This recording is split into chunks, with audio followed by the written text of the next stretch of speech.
Bismillahirrahmanirrahim. Qala al-musannif rahimahullahu ta'ala wa nafa'ana bihi wa bi'ulumihi fid dharain amin. Faslun fit tayammumi wa fi ba'di nusakhil matni taqdimu hadzal fasli 'ala alladhi qablahu. Wat tayammumu lughatan al-qasdu wa syar'an isal turabin tahurin lil wajhi wal yadaini badalan an wudu'in aw ghuslin aw ghusli udwin bi syara'ita makhsusatin. Wa syara'itut tayammum khamsatu asya'a wa fi ba'di nusakhil matni khamsu khisalin. Ahaduha wujudul udhri bi safarin aw mardin. Watsani dukhul waqti sholati fala yasihhu at-tayammum laha qabla dukhuli waqtiha.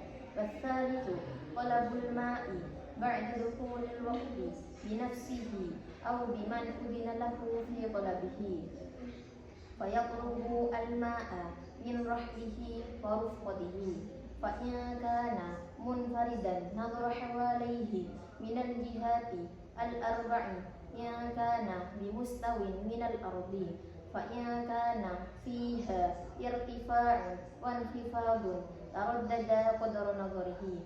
Jadi fasal ini menjelaskan tentang tayammum. Di sebagian kitab matan, fasal tentang tayammum ini didahulukan dari fasal sebelumnya. Wat tayammumu lughatan al-qasdu. Tayammum secara bahasa itu adalah menyengaja. Sedangkan tayammum secara syarak wa syar'an isal turabin tahurin lil wajhi wal yadaini.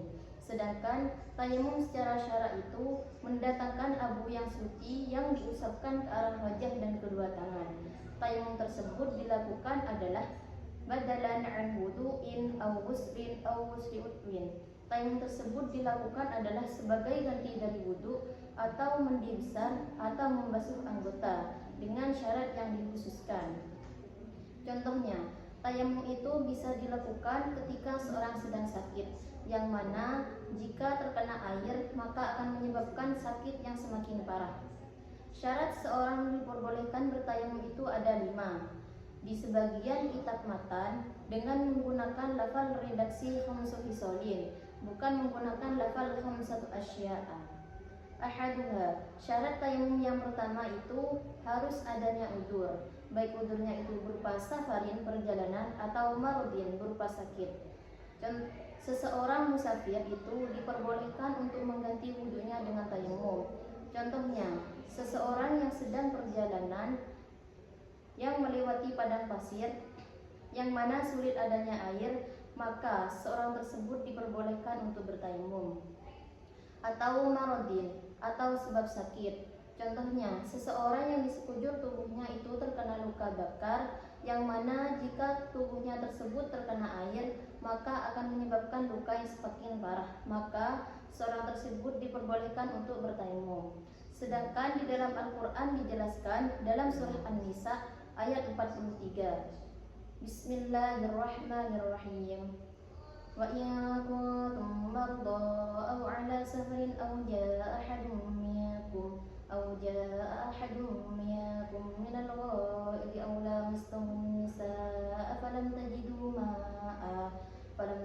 ma'an fatayammamu sa'idan tayyiban famsahu biwujuhikum wa aydikum innallaha kana 'afuwan ghafura.